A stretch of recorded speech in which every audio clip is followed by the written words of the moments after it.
We are recording. You're recording now? We are now recording. All right.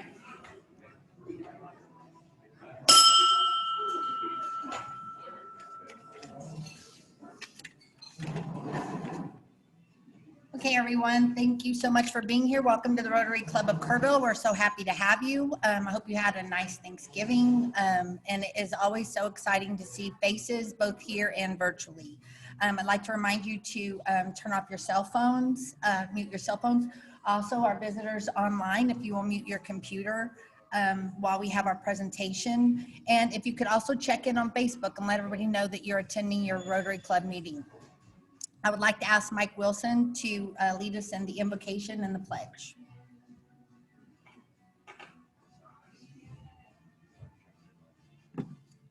Good afternoon.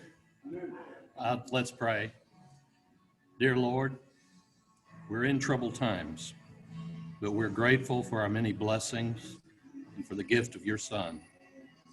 Be with all those in special need of you and guide us in serving others, that we may better serve you. In Christ's name, amen. Amen. David, do you want to get the flag up? Okay. Should be up. I pledge allegiance to the flag of the United States of America and to the republic for which it stands, one nation, under God, indivisible, with liberty and justice for all. Thank you very much. I am very excited to hear our next program. I got to witness part of it, so I can tell you that if he talks about what I saw, you're going to be excited too. Clint, would you like to introduce our speaker? Our speaker is no stranger to any of us, but we are going to have a formal introduction. Now, can we get the music turned on? We're trying. Because this, you know, when I got ready to introduce our speaker today, I said, well, everybody knows this guy. Let's just have old George come talk to us. But then he sent me a little bio, and I read it, and I said, well, you know, this is kind of interesting. And on top of that, it raises some mysterious questions about your background that I think need to be addressed. He was born in Nebraska. He earned a bachelor and a master's in music education from the University of Nebraska. And then he promptly joined the Air Force. And he spent 22 years in the Air Force and retired as a lieutenant colonel. Now, why would a person with a master's in music education decide to spend 22 years in the Air Force? I think we need the answer to that. And then on top of that, after growing up in Nebraska and spending 22 years in the Air Force, after he retired, he moved to Kerrville. Now, it's a great place, but why, with all the opportunities he had, did he move to Kerrville? Well, his first job was the director of Mount Wesley Conference Center, which is now called Light on the Hill up there at the Methodist encampment. Then he was the executive director of the Hill Country Arts Foundation. Then, and this is what is really interesting, his professional hobby is in music. He plays the trumpet, which we all know, and he's played in community theater pit orchestras, community bands, churches, directed various volunteer music ensembles. He plays for the Symphony of the Hills. He plays for the Sentimental Journey Orchestra, which is an 18-piece big band, Harry and the High Tones, whatever that is, and the Dixieland All-Stars. Now, if you have not heard the Dixieland All-Stars, you need to make efforts to hear them, because that is fabulous. And now he is the chair of the Hill Country Youth Orchestra Board of Directors and president of the Kerrville Christmas Lighting Corporation Board of Directors, which is what he's going to talk about today. And so, George, we'd like you to come up and tell us about your campaign to bring Christmas lights back to Kerrville.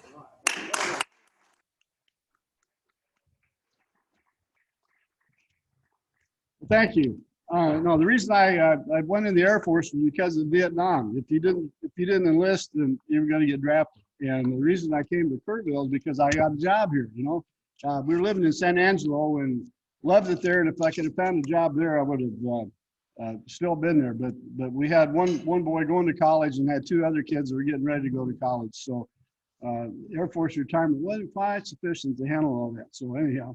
What I'm going to talk to you today about is kind of like a Dickens Christmas Carol. It's kind of the ebb and flow of life in Kerrville, and it's been interesting. With my first button push, nothing happened. And they said all I had to do was mash the button. Okay. Anyhow, the first slide is not a big deal. It's just our logo. But as you know, all around Kerrville, everybody else celebrates Christmas except us, and it's been that way for a long time. Sir. Well, let me get a little. Does that help to get a little closer? Okay. Adjustments. Don't you love audio-visual stuff? You know. The bane of every speaker is existence. No kidding. So how we doing? 1, 2, 3, test, test. Any better? 1, 2. Good. Whoa, look at that. Okay, so anyhow, this is about the Kerrville Christmas lights in Kerrville, which have been non-existent for a long time. And I mashed the right button and nothing happened. Help.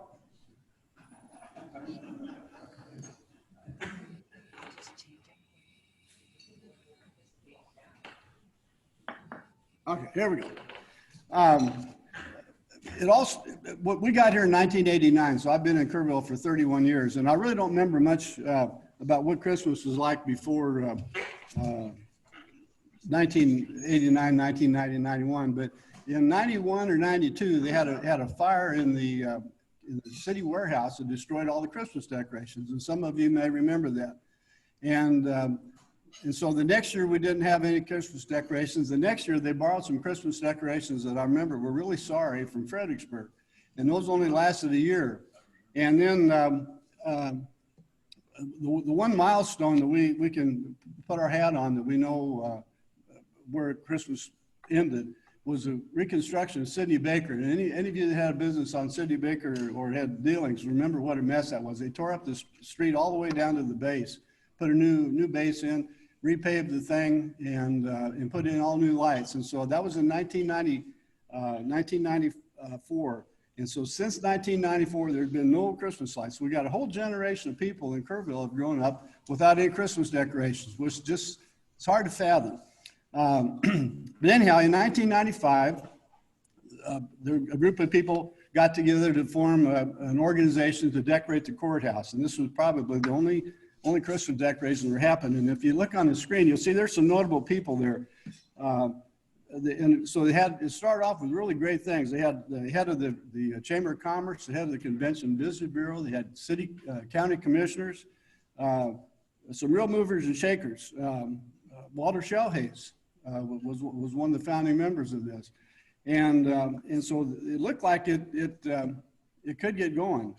And as I told Sue Teeman, you know, these are movers and shakers, and some of the people like Sue are still shaking. So that's positive. But anyhow, so they rocked along for a couple of years, and then in 2000, they formed the Kerrville Christmas Lighting Corporation, and the sole mission of that was to decorate the courthouse, to raise money to decorate the courthouse. They bought things, and this group even did all the labor to put everything up. And so it was quite an effort.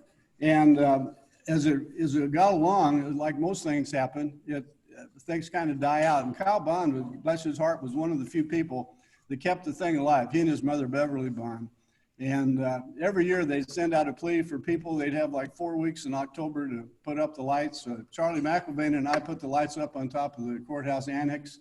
And it got harder and harder to get volunteers to put them up. And and so it just kind of kept sinking and sinking in spite of the leadership they had and the good people and all that kind of thing. In 2011, it just so happens that was the year that I was president of Rotary, we did an initiative to buy the Christmas tree that's on the courthouse and to support the building outline lighting on Earl Garrett and Water Street. And the theory at that time was, you know, things were kind of sinking down a little bit. And the theory was, geez, if we put a Christmas tree up, that's going to make everybody get in the Christmas spirit. If we put outline lighting on the buildings of Earl Garrett and Water Street, people are getting excited about it. And so the very first year, Rotary paid the full price for putting up the lights. Rotary paid probably half the cost of the Christmas tree. We had, for example, the Peterson Foundation contributed $10,000. The total cost of that tree was initially was about $40,000. And so anyhow, we put that up and thinking the second year, everybody's going to say, wow, Christmas has really come to Kerrville, this is going, and nothing happened. The only thing we did was that we got a group of people that went over to Fredericksburg and saw that the Fredericksburg tree was 30 feet high, and so was ours. And so we raised another about $17,000 and got an extra 10 feet. And so now we have the tallest tree in the hill country. It's 45 feet tall, counting the star that's on the top. But the bad news there is that, again, it's kind of like you got an anchor on this thing, is that it kept going down and down. The downtown businesses didn't latch on. Nobody volunteered to come up and put up more lights, expand it. And so it just kind of rocked along.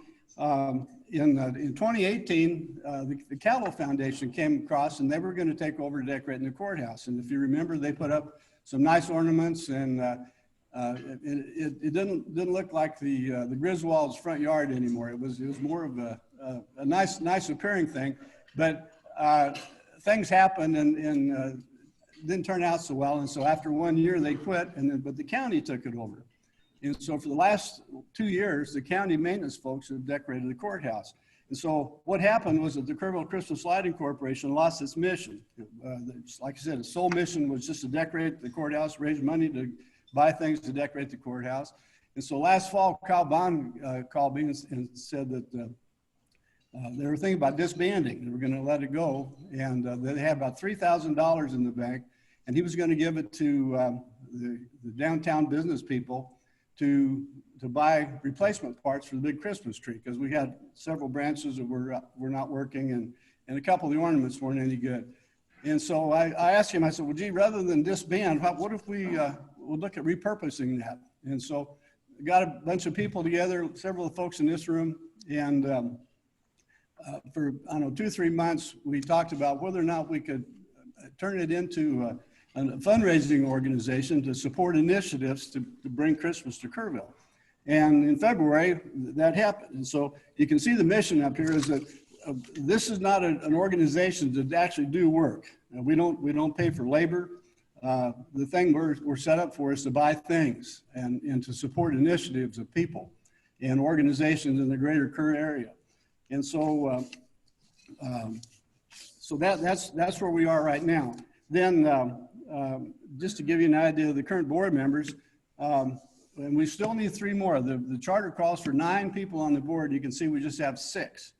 And so if there are any people in here that are excited about being on this, like I said, you don't do work, but you go out and you knock on doors and you raise money. So that's not for everybody. It's kind of tough. But one of the neat things is that we really got good support from different organizations. Charlie from the CBB has been just a really good booster of this.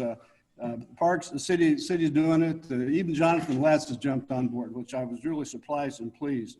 And so we have again, going back to 1995 and 2000, we have a nucleus of people that are capable of making this happen. And so I'm encouraged by that. Okay, next slide. So anyhow, this is where we started. In February, we renewed the charter, got elected new officers, and we're just ready to really get going. Had some great plans, some good ideas. We're trying to come up with things we could do. And then COVID hit, like everybody realizes, it really put the kibosh on stuff. And so from, I guess, probably about March till September, nothing happened And finally, we got together in September and figured that, gee, you know, we got to do something. You can't just, 2020 has been such a bummer year. You just can't let it slide into obscurity without doing something for Christmas. And so we came up with the daring idea to buy ornaments to put on Sidney Baker. And Charlie's been pushing this for a long time. The quarter coming into Kerrville, that up until this year, you wouldn't even know that the Christmas was here in Kerrville. And so anyhow, the goal was to buy initially 20 ornaments to go from I-10 to Main Street. And if we did that, they'd be about 500 feet apart, which is a pretty good distance. And so we went out and contacted people. And the neat thing about it is we didn't have to twist any arms. We really struck a nerve with an accord with the community here. And our goal was to raise $20,000, and we actually raised $40,000. We did it in 22 days. It was just incredible. And we have money left over, believe it or not, to buy more for next year if we decide to do that. Again, we're looking pretty tight time frame. And so we ordered these through Christmas Decor. Tammy Sheffield is a local Kerrville company, so we wanted to shop locally. Ordered them from a USA company, and I believe they're in Indiana. And they said, well, they're handmade, they're made to order. They don't keep them in stock. And so they said, well, 4 to 6 weeks. And so, geez, that puts you right 1st of November. And then they said, and then the delivery time could be maybe up to 2 weeks. And so we thought, gee, if we can get it by the 15th of November, we'd set the 21st as our goal because that's a traditional date for the Christmas parade and the Christmas lighting. And lo and behold, they came in on the 2nd of November. They were 2 weeks early. So we were just overjoyed by that. Next slide. And I'd like to take a minute for you to read the names on this. Again, some of the people are in this room. Stockton Williams was one of our big supporters on that. So thanks, Stockton. There's a total of 58 people up there, or 58 agencies that donated. One of the neat things was the mayor and the city council members all donated money to buy an ornament, and the county commissioners all donated money to buy an ornament. So the top leadership is in on this. And like I said, we have a nucleus and we got kind of broad-based support. So I'm enthused that perhaps maybe next year we'll get a little bigger and better. The groundwork has been laid and things are looking good. So anyhow, but if you see these folks, tell them thanks. Like I said, we didn't have to twist any arms. It was just an incredible experience for me that had people call me up and asking how where they could make their check out to. And so it's very positive. Christy wants to make sure you tell me. Oh, yeah. You'll notice the Kerrville Rotary Club is one of the people there. In fact, they bought 2 ornaments. The Kiwanis Club even ponied up, you know. So I tried to get the Lions Club, but the Lions Club said they didn't have any money, you know. So, but they were there in spirit. But thank you, Rotary Club. You know, incredible, you know. And again, I didn't twist anybody's arm to make that happen. So, next slide. So anyhow, here's a couple pictures. This is how they're delivered. You know, these things are $675 a piece, and so I figured they'd come in a nice box or something like that. And the guy pulled up with this stock trailer, and they were just you know, it was Casey Sheffield. He was the guy that brought him up, Tammy's husband. Brought him up in this trailer, and they're all stacked there. And he says, there's 44 here. And so we trusted him that there were 44 here. And then Mike Whitler, and I tell you what, if you see anybody at K-Pub, give them an attaboy for their support. This Mike Whitler and the K-Pub folks have just been fantastic. This is one of the back warehouses at K-Pub, and I think that's Mike and helping to offload the trailer and put them up there. And the next one, picture of me, and it's off the ground a little bit, but you can see they really are 7 feet tall. They weigh 45 pounds. They got 55 LED lights on them. We bought timers, dawn to dusk timers, and so they will come on. But one of the other things that K-Pub did is that when they put the new light poles up on Sidney Baker, they didn't provide for any electrical outlets. And so K-Pub put 110 electricity on 44 poles in in Kerrville. And that's no small thing. One of the things that Mike said is they couldn't give us any money, but he'd be happy to do in-kind support. And so just putting the electricity on was just really a major thing. Okay, and the next one. We have, these are pictures of Cape Up. This is actually the second decoration that went up. And this, as you can see, is by Motel 8 or 6 or whatever it is out there. There's 3 of them here. So that was the second was done. It took them, I was out there while they were doing that. It took them probably close to an hour and a half to put that one up. And as they got going, we were talking about putting shelves together. The first one's really tough, and after you get going, then the next ones are easier. And so they got it down to about 30 minutes. And that's what they're counting on initially. And so there was a lot of labor expended that was not budgeted, let me tell you. All right. Okay, so the next thing we did, we got these up and we thought we were fat, dumb, and happy about all that. And we thought, well, you know, about that time they canceled the Christmas parade. Mike Huff at Broadway Bank was going to sponsor the community Christmas tree lighting and the courthouse lighting. And because of COVID, he says, I just can't take the risk. And he said, we'll do it next year, but we can't do it this year. So that was canceled. And again, we thought, geez, this has been such a bummer year. And we got all these neat decorations and the trees up and all that we can't just let it, you know, happen. It's got to be announced somehow. And so on the 27th of October, we met to come up with a virtual lighting program. And again, for November 21st. And so one of the things that shows you the capability and the enthusiasm and the acceptance of the mission by the people that are working on this. There was no hesitation about, geez, that's less than months. We can't get that done. Well, sure, how are we going to make that happen? So we recruited Aaron Yates. And for those of you that don't know Aaron Yates, you're missing out on something. He's just really a jewel for this whole community. He's a photographer by trade. And I first met him through Judy because he would take pictures of houses that Judy would list. It does just this remarkable photography of houses that you can put on the MLS. But anyhow, so we recruited Aaron, and his normal price for doing what we did was a one-day live stream program, and the setup would have been about $3,500, and he did it for $1,800. And of course, we didn't have any money, but the City Parks and Recreation said, well, we got $900 that we did not spend on the Christmas parade that we'll donate to the cause. And then we got Denny Foster, and who used to be a member of this club and owns Hill Country Lighting and Supply. And then across the street is the South Texas Paint and Supply Company. It's the I forget the brand of paint they sell. Yeah, Benjamin Moore. They used to be on Water Street, and they got a new building and are on Main Street right now. Anyhow, they both came up with the $900 to do the other half. And you can see the people that chimed in here that, again, there's no hesitation. And it's just really been, I don't know, a blessing, I guess, that they've done all this. So we got some pictures. These, you'll see one of the local personalities here. That would be Charlie McIlvain there on the left, who was the host. We came up with the idea of doing a kind of a Macy's Day Parade coverage of the Christmas lights downtown. Excuse me.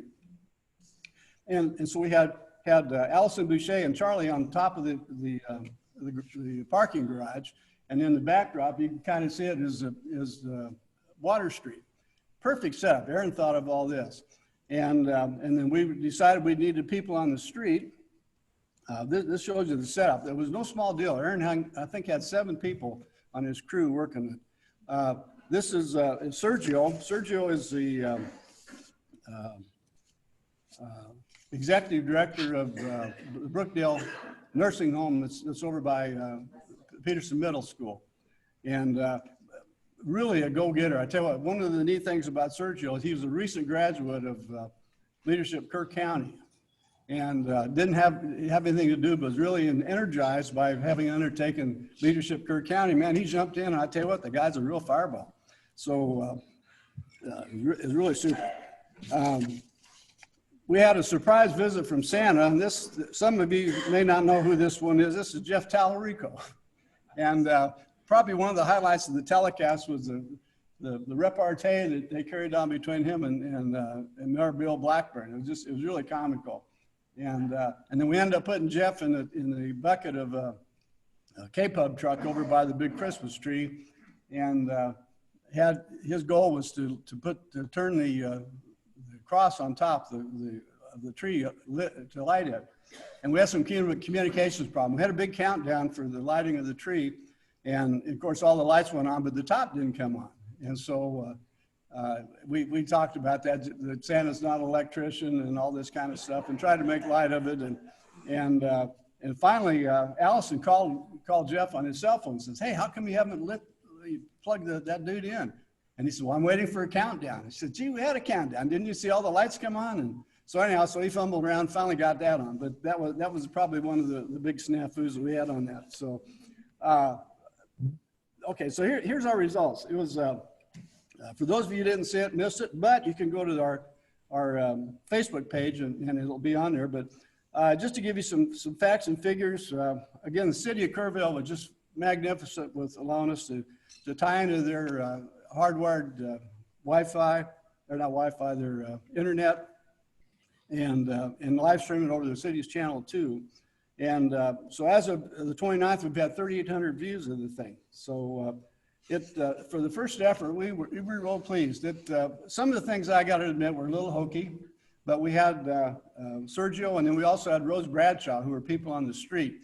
We had 17 different businesses that volunteered to participate in being interviewed to tell what they were doing for Christmas, and the Historic Downtown Business Alliance sponsored a holiday open house, and so like I said, for first effort, we were real pleased with it. It didn't go off totally without a hitch. We had one point where we were not able to hook up to the internet, and so we had about 4 businesses that we weren't able to do, and so that created some awkward moments for our hosts on top of the roof. But anyhow, so what's next? Okay, Tranquility Island.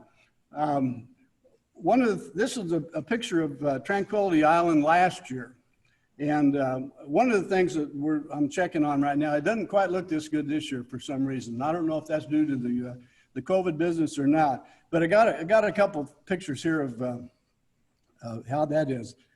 They have LED programmable spotlights that are mounted to the trees, and they're different colors. They're as you can see, they're Christmas colors here, but because they're programmable, like for the 4th of July, we can make them red, white, and blue. For Valentine's Day, you can make them pink, purple, or whatever color. It just does a masterful job of reflection in the hill country. And so these are things that they did. They had snow. And so anyhow, what we want to do is, yeah, this you're going a little fast, but that's okay. I'm sorry. The bottom line, though, with Tranquility Island, with what we want to do, the possibilities are unlimited, we believe. But the goal this next year, and you may cough about this, is to raise $200,000 to install a flood-proof electrical grid on Tranquility Island. They go from Francisco Lemus Bridge all the way almost to the City of Baker Bridge. And the lights that you saw there's probably about a 60 amp service that's doing all of that. And it's supported by extension cords and all kinds of potential hazardous kind of things, but it's really a makeshift operation to get to the power to that, and it's maxed out. There's probably about 35 trees that have been lit. But anyhow, the goal is, and we're working with an electrical engineer. The City Parks and Rec is working with a electrical engineering firm to come up with a master plan how we're going to do it. Essentially, what we're thinking about doing is running it on the inside, a trench of the walkway, what do you call it, the river walk, and then tunnel under that to go to the tree for connections, and but to have more than just power for the trees, but to have power for other things like the next one. things that maybe to rival, like, I don't know if you've been to Marble Falls, they have kind of a discovery thing where you walk through all the lights and all that. We could do that on Tranquility Island. You go to Fredericksburg, they have ice skating rink. We could put an ice skating rink on Tranquility Island. And so we could have a tourist destination or a Christmas destination here in Kerrville with, because you got all the room in the world there, and we can set up venues for, carolers. One of the things that Rob Ward, who was initially one of our board members, wanted to bring back was Bethlehem in the Hills, which was a recreation of the Christmas story. And we did that for a number of years. We did it at Hill Country Arts Foundation 2 years. We did it in Louise Hayes Park for a couple of years. And it was one of the other things. It was a really great idea, and it just died. So hopefully we can resurrect that. Again, it's just unlimited potential there. And but we need power. We looked at solar power, but with the tree canopies, even without any leaves, the solar receptors wouldn't get enough power. And if we put in a big solar thing, you still have to run wires from that to the trees. So although this may be kind of archaic, it'll be underground, invisible, and big enough for us to build on. And that is the end of that. So I'll be happy to answer any questions. It's ambitious, but we can do it. And I appreciate your sitting there and everybody staying awake too. So, yeah, Clint.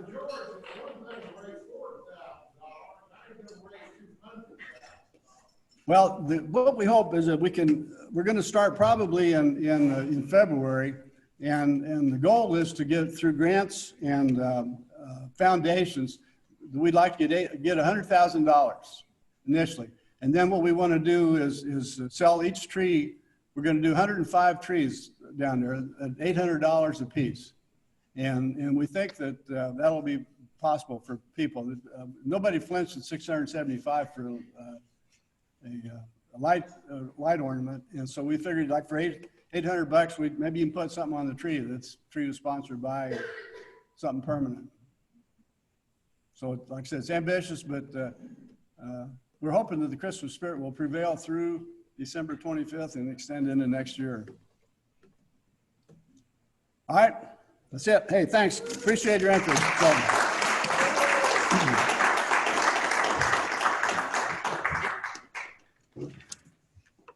Thank you, George. We really appreciate it. I tell you, I start watching Hallmark Christmas movies in October, so this is one of my favorite programs. Let's see, I need to ask Jeff to come up and introduce our guest, and he's going to talk to you a little bit about Super Bowl.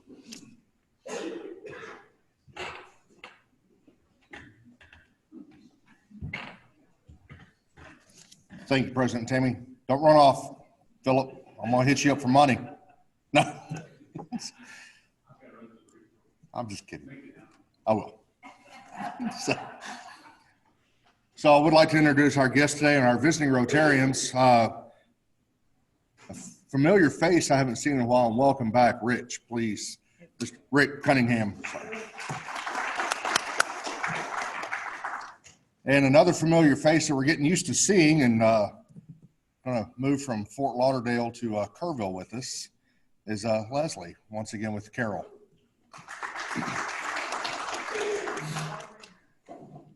So I look over at the computer and I see how bald I am, so I hate looking at my head. So a couple weeks ago, I talked about Super Bowl. I did meet with Judge Kelly. We had a really nice conversation. He thanked the Rotary Club of Kerrville for our forthwith and our responsibility and our actions that we were taking where we would not have a Super Bowl. He said, I really do appreciate it. He goes, that's very responsible for y'all. He goes, I know it's really hard for y'all. I said, well, yeah, Judge, it is when I've got to follow what Robin did last year. We talked about a drive-through movie night with food trucks. I know we talked about that a couple weeks ago too. Judge Kelly was receptive to the idea with a list of stipulations that are about as tall as I am. So social distancing parked vehicles, You can't roll your window down and touch the fingertips with the guy or gal next to you in the next vehicle. Food trucks, he was very skeptical and leery about. So we've kind of just decided that we are unfortunately not going to have a face-to-face any type of meeting this year. Charlie, you're looking at my head. I see you. So with that, we are pushing for the raffle tickets. Talked about it, $100 a piece. Each member of the club is going to get 4. Please help me sell those. If we can do that, we can make $50,000 after everything, and we can be in good shape. Robin is my co-chair for the Super Bowl committee. Robin Myers, our past president. We are working diligently on raffle items because we are going to do an online silent auction. We looked at what Notre Dame did, got with Pete, talked to him about it, the website. It's $60 to do an online silent auction up to 100 items. And that's what the other thing we're going to do. Robin's already got us a really nice smoker from Gibson's. I do have the big Kokomo Makoto Dragon cooker thing in my garage that is huge. That is one of our big gifts. Lowe's gave that to us. And I didn't have to sign anything for it. He just gave it to me. So we have that. So we have several things that we're getting for that. But I'm going to ask everybody here we go again, asking for everybody. Tis the season. If you know somebody that can donate something nice for a silent auction, please get with myself or Robin, Jimmy Hutto. We're all we have a big board. So we're just, Mike, I'm going to throw you in there too, because I see you sitting there and you've already sent me an email about it. But just get with one of us and let us know what you've got. Doesn't matter what it is, something nice that somebody's going to buy. We've had a gentleman offer to buy a gun. Had another guy that said, if he does that, I'll donate 1,000 rounds of 9mm ammunition. Well, that's about $1,000 right there in itself, because the ammo prices have gone so absolutely ridiculous. So got a really nice Arctic cooler. We're going to put some adult beverages in, and we're going to have that as part of the silent auction as well. So if y'all could just help out, this is our only fundraiser, and we need to make it. I'd like to beat Tammy and just be like, hoo-hoo, we did it with COVID, and we couldn't even get together to do it. But I've got my big boy boots on to fill if I'm going to try to do that. So thank y'all. So guys, as you know, it's our only fundraiser of the year. And the other thing that I know is this club is awesome, and I know you're going to have his back, and I know we're going to be able to get this done for him and get his money raised for his next year's service project. So thank you very much. Also, I want to have some announcements. One is Families in Rotary. Stephanie, would you like to give us our report?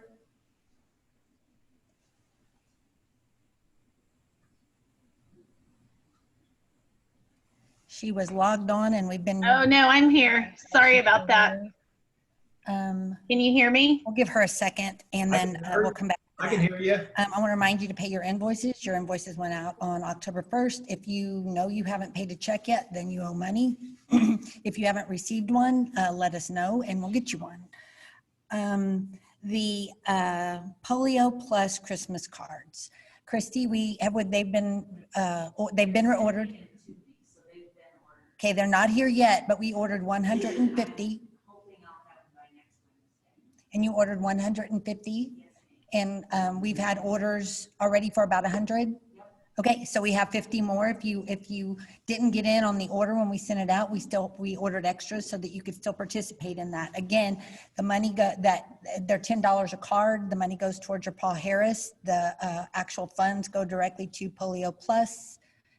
And the message inside the card is telling the recipient that in their behalf, the purchase of this card in their behalf is going to vaccinate 16 children for polio. So it's really a neat idea that RI came out with, and if you want to do that, we're going to have some here for you. For me, and I just want to say this, I decided several years ago that I've got to start talking to my nieces and nephews, and they don't have any grandnieces or nephews yet, but I'm trying to talk to them about philanthropy. I people our age get it. We're giving away our funds, but the kids coming up are not necessarily getting it. So I know I've specifically bought cards to send to my nieces and nephews to try and show them that there are ways that they could help in addition.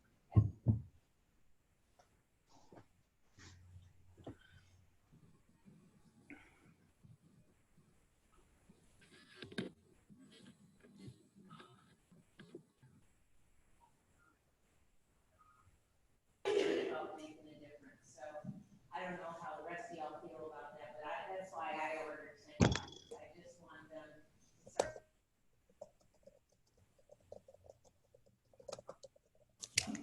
Thank you, Christy. Also, we have Blue Santa coming up. If you would like to volunteer to help on that distribution day, we have 2 now. We've added Doyle Center, as you know, so they're usually within a day or 2 apart. But December 12th is the first distribution for the Kerrville Police Department Blue Santa program. It will be at Ronnie Box Kerrville RV. And I know that Stephanie Scrimita and her committee would appreciate your help. Dave Samuel, do you have something to talk to us about? I do, Madam President. Can you hear me? Hello, can you hear me? I can hear You're you. muted. I don't know what's going on there. Well, anyway, some people can hear me. Those that couldn't hear me, we had a great Saturday last week. It was super in the rain, and y'all are so hardy. So thank you for the Ringers last Saturday. This Saturday, I'm still uncovered at 3 o'clock. So if somebody's got a little time this coming Saturday at 3 o'clock, we could use the help. Not sure why we couldn't hear you, Dave, but I know that you have slots available. I know that you said the 12th and the 19th were days that you really needed help. So we're going to ask people to sign up for bell ringing and remind them that it's possible to be safe and social distant and still do this project for Salvation Army. Thank you. Sign up. It's fun. And we just received a report from Captain Swires who says that $710 was in the kettle on Saturday. So yay, Rotarians. Yay. Also, when we talk about Super Bowl and fundraising and the need to do it, what we don't really think about because it happens throughout the year and it's not all at once, but that pays for our service projects and we always try to be so thoughtful. That was the case several years ago under Kim Clarkson, who was then president, who decided that she was going to fund the building of a Habitat house. She got with the subsequent presidents, which were Jeff Tallarico and Stephanie Miller, and asked them if they would match her donation of $10,000 so that they could get that money done to Habitat. And that happened. We gave the $30,000. The plans began, the groundbreaking happened under Robin Myers, I believe, and the house is finished. So we are all, that's what Philip and I were talking about as he had to leave, is we are all invited on December 12th at 10 o'clock at 123 Glen Street to participate in the house blessing. If you've never been to one, this is really special because you were part of giving this family a house. They're going to get their keys. There's going to be prayers and there'll be some celebration, albeit I'm assuming brief and socially distant. But generally it's just a really touching thing. So if you'd like to go and see where your efforts have gone to and how they've affected someone else, come to that house blessing on December 12th at 10 o'clock. And Bob Schmierbeck, who is a historian of sorts, is always helping me learn things. And one thing I did not know is that 123 Glen Street is the home, but Glen Street, it was named after Glenn McGinnis, who was our past president of the Rotary Club and a really great man who passed away. He was the owner of the Dove's Nest. Just a great man. So there's another tie there with Rotary. It was named after Glenn and our house is on Glen Street. We have one more announcement, and that is of the blood drive. I know we sit up here and say, please help us, please help us. I'd like to ask you if you're so inclined, please sign up. I've sent the appointment link so you can make an appointment to give. And I know some people don't want to, and that's okay. But if you're inclined to, I know firsthand, my mother had to get transfusions and platelets weekly for a year So I know how valuable that is, and that's why we added this to my year. So I would hope that if you're inclined, and don't feel obligated, but if you're inclined, please make an appointment and donate on December 8th from 10 to 3 p.m. It's going to be at the Hill Country Youth Event Center. So that I appreciate you listening to me talk about that. Wine. Stephanie sent me, I wanted to do this Families in Rotary because it was so sweet, and I wanted Stephanie Miller. I don't think she's back yet. If you are, Stephanie, just chime in. Yeah, no, I'm here. I don't know if you can And I hear thought this was really sweet. Stephanie is here. I asked her if there was any Families in Rotary announcement, and she said this: the only thing I have today, the only thing I have is that today is Betty Vernon's Alive Day. 10 years ago, she had a sudden cardiac arrest. So we're so glad that she's with us. So we recognize that today each year for Betty. And Betty, we are also so glad that you're with us. We love you. We have wine. David Martin, are you wearing your pin? Dave? You're not. Oh no. Okay. The next one was Dennis Glenwinkle. Yay. Okay. Would you like red or white? Okay, we have it. So I'm going to have to tell you guys that red is the obvious favorite, which is leaving me with a lot of white. So for the next few weeks, we're going to be giving away white. So, Christy, have I forgotten anything? We had a lot to talk about. I think we got through it. Dave, I don't think we have enough time for a breakout. So I'm really sorry about that, but there was some time to visit beforehand. So if you will join me in the 4-way test.